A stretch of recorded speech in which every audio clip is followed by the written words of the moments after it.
All right, let's bring in Fox News contributor Lara Trump. Laura, how do you feel about the border czar Kamala Harris talking about a dereliction of duty?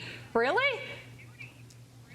It's really amazing to hear this, especially from Kamala Harris. Obviously, we know the only two who are derelict in their duties are Kamala Harris, the border czar, and Joe Biden. These are the two individuals, last time I checked, who are in charge of the country and in charge of making sure our southern border is secure. Of course it's not. We've had around 3 million people that we know of illegally cross into America under their watch. We know how dangerous this journey is.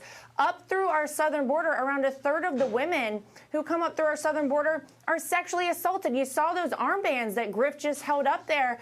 The drug cartels are making more money right now on human smuggling than they are on drugs. It is totally outrageous to hear this from Kamala Harris. Remember, Joe and Kamala are the ones who were busing and flying these illegal immigrants all over America, mind you, on taxpayer dime, and no one even batted an eyelash. No one talked about it, except, of course, for us here on Fox News. These sort of things have been happening since they became president and vice president, and were it not for Ron DeSantis and Greg Abbott, the mainstream media would still be ignoring this problem. Yes, you are hearing from Eric Adams of New York City that it is a problem whenever you have an influx of illegal immigrants come into any part of America. It overtaxes all of our systems. We cannot sustain something at this rate.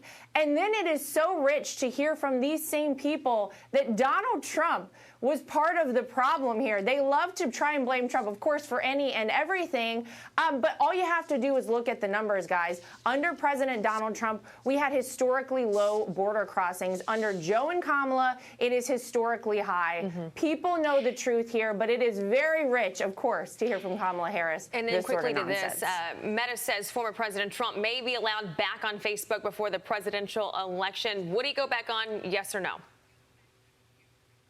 I don't know the answer to that, but I can tell you that people highly distrust all of these big tech companies now. You've seen their engagement has dropped. Their stock prices have dropped. Don't forget, people used to go on there because they wanted to hear, what does Donald Trump have to say? Yeah. They've sought out alternatives like Truth Social. And so I don't know the answer to that, but I do think that they are feeling the impact of censoring President Trump. It has hurt them. Got to leave it there. Thank you so much for joining us this morning. We appreciate you. Subscribe to the Fox News YouTube channel to catch our nightly opens, stories that are changing the world and changing your life. From Tucker Carlson tonight.